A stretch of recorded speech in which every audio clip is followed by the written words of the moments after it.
네, 안녕하세요. 아틱입니다. 오늘은 펑체낭 커스텀을 해볼 건데요. 일단 펑체낭이 뭐냐? 두둥탁! 네, 펑체낭은 중국의 남성복 디자이너라고 하고요. 해체주의로 많이 알려졌다라고 하더라고요. 저는 컨버스 척 테일러 제품을 2켤레 준비했는데 그 가격대가 10만원 정도인데 아까워서 하나는 조금 신고 다녔어요. 그래도 하나는 새 제품인데 새 제품을 겉으로 내보내서 펑체낭 커스텀을 진행해 보겠습니다. 네, 먼저 신발끈을 풀러 주시고요. 그리고 자를 부분을 표시해 줄 건데요. 위에서 세 번째 칸부터 밑으로 반원 모양으로 자르기 전에 표시를 해 주겠습니다. 제가 쓰고 있는 펜은 초크펜인데 펜 뒤에 달린 브러쉬 같은 거로 문질러서 지울 수 있는 펜이에요. 지우는 거는 이렇게 브러쉬로 슥슥 문질러주면 지워집니다. 이렇게 그려주면 되고, 자르게 될 밑부분은 마스킹 테이프를 묻혀 표시를 해줬어요. 마스킹 테이프는 한 번에 붙이지 말고 세 번에 나누어서 직선이 되게끔 잘 붙여주셔야 됩니다. 그러면 반대쪽도 표시가 됐으니 반대쪽도 그려주면 되겠죠? 네, 자르기 전에 확인해주세요. 자를 때는 이 상태가 돼 있어야 되고, 저는 쪽가위도 썼었는데 칼이랑 가위가 제일 잘 잘리더라고요. 네, 그리고 영상을 빨리 감으면서 설명을 드릴게요. 표시해준 부분을 잘라주고 바로 반대편도 잘랐는데요. 밑으로 자를 때는 칼로 쭉 내리면서 잘라주는 게 제일 잘 잘려요. 이렇게 보시면 이런 식으로 내려주는 게 잘 잘리고, 바로 앞으로 나가면서 자르시면 되는데 조금 칸을 남겨서 잘라주어야 나중에 촘촘히 자를 때 잡아주면서 자를 수 있어요.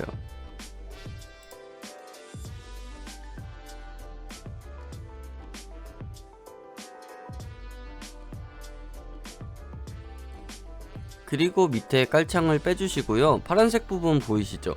떼주게 될 건데 그 전에 실밥을 제거해 줍시다. 칼을 사용하셔도 되고요. 저는 이전에 커스텀 작업에 썼던 칼로 하다가 나중에는 커터칼로 잘랐어요. 다른 거 보면 저 실밥 자르면 파란색 깔창이 쏙 나왔거든요. 근데 저는 안 되더라고요. 그래서 신발을 먼저 자르고 떼주려고 했는데요. 톱질도 안 되더라고요. 이거 어떻게 톱으로 자르셨는지. 근데 나중에 떼면서 봤는데 본드칠을 준내게 해놓으셔가지고 잘 안 떼지는 거였더라고요. 혹시 망치나 몽둥이 같은 거 있어요? 그래서 글라인더로 잘랐어요. 저처럼 영상을 남기시는 게 아니라면 무조건 밖에서 자르세요. 먼지가 준내게 날리거든요. 네, 반을 잘라주고 이제 파란색 깔창 부분을 떼어주는데 역시 또 준내게 안 떨어져가지고 칼로 자르면서 떼줬어요. 나중에는 그라인더로 갈아줄 거라서 너무 조심조심해서 할 필요는 없답니다. 그리고 아까 남겨준 부분을 칼을 사용해서 깔끔하게 잘라줍시다. 이거 하려면 어느 정도 힘도 필요한 것 같아요.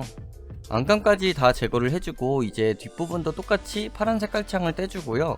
이제 또 반을 잘라줄 건데 초코펜으로 반을 표시해주고 바닥 부분은 마스킹 테이프를 이용해 표시를 해줍시다. 그라인더가 작은 거를 쓰다 보니까 확실히 다 자르는데 오래 걸리더라고요. 그래서 그라인더를 이용해 흠집을 좀 많이 내주고 칼로 잘라줬어요. 그렇게 하시는 게 좀 더 쉽게 자를 수 있어서 저는 더 좋더라고요.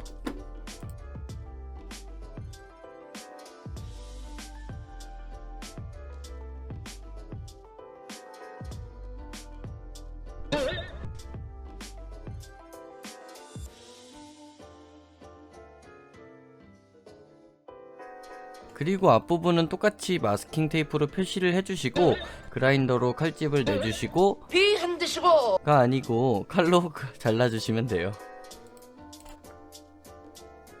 글라인더로 칼이 지나갈 길을 미리 만들어준다고 생각하시면 되고요. 칼로 잘라주면서 먼지가 너무 날 것 같아서 영상에는 못 담았지만 나중에 글라인더 날을 사포로 바꿔서 옆면을 저는 좀 더 매끄럽게 작업을 해줬어요. 네, 이렇게 거의 반 이상이 진행됐거든요.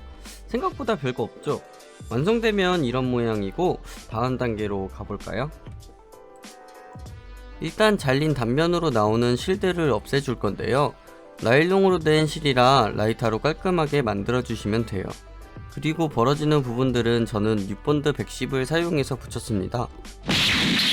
일반 강력 접착제를 안 쓰는 이유는 굳고 나면 하얗게 나오는 성질 때문에 그렇고, 원래는 섬유용 본드를 사용해서 붙이시는 분들이 더 많더라고요.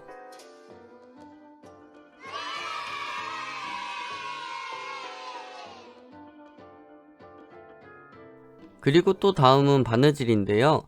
자른 부분 중에 뒷부분 있잖아요. 그 부분 옆면에 해줄 건데, 이 부분도 표시를 해주고 바느질을 했어요. 중간에 두꺼운 부분도 있어서 꼭 저런 거 끼고 하시는 게 손을 보호할 수 있습니다. 손은 소중하니까요.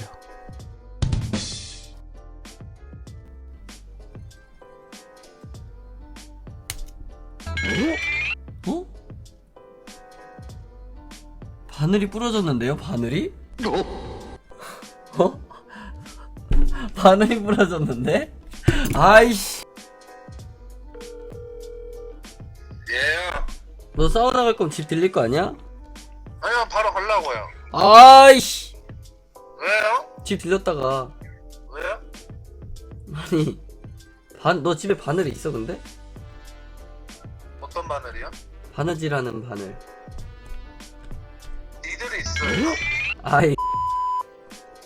네, 그리고 붙어지는 면들을 글라인더로 갈아줬는데요. 본드가 칠해지고 붙는 부분이라 거칠게 갈아줘야 돼서 글라인더 날을 돌로 교체해서 갈아줬어요. 이거는 가루가 너무 날릴 것 같아서 베란다에서 했는데, 역시 그냥 밖에서 하는 걸 추천드릴게요. 밖에서 하세요. 진짜로. 바뀝니다. 저희 집 옥상인데요. 이제 거의 다 왔어요.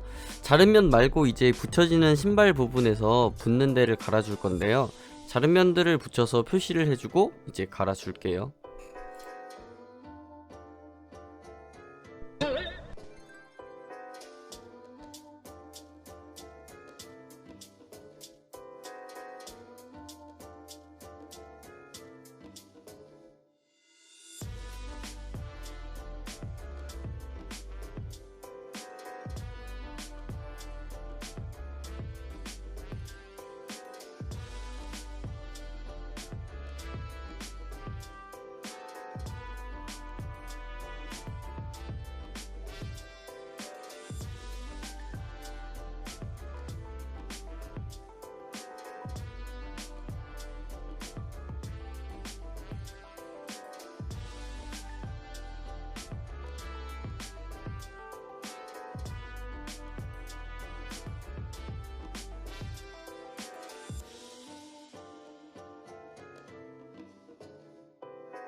다 갈아주면 이런 모양인데요.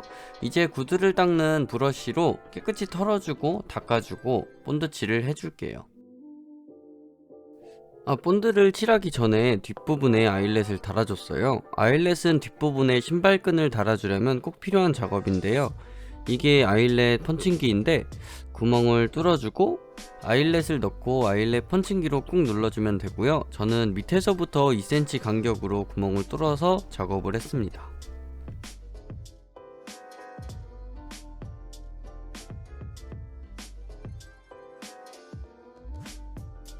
이제 진짜 마지막 작업이고요. 바로 본드칠입니다. 뉴본드 110으로 해서 작업했고요. 좀 두꺼운 느낌으로 발라주시면 되고, 환기를 꼭 시켜주세요. 본드에 취해버리거든요. 그리고 5시간에서 6시간 정도 말려주시고 열 처리를 해서 붙여야 본드의 접착력이 올라가서 꽉 붙을 수 있으니 꼭 알아두셔야 됩니다.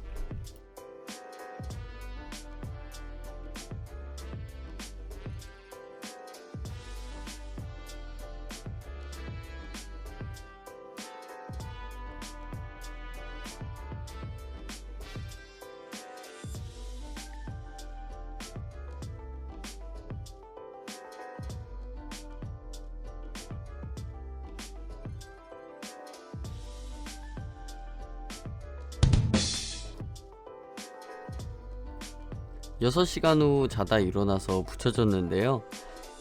정신 차려. 드라이기를 이용해서 저렇게 열 처리를 해서 본드를 녹여주는데요. 그래야 본드에서 화학작용으로 더 잘 붙는 물질이 생긴다고 하네요. 무튼 뉴본드 110은 이렇게 사용해야 한다고 하더라고요.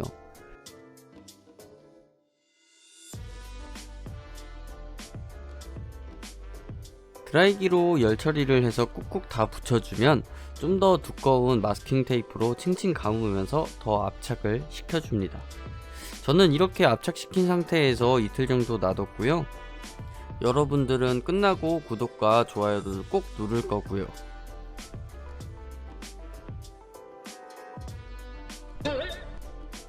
그리고 마스킹 테이프를 풀어준 다음에 신발끈을 묶어주면은 끝!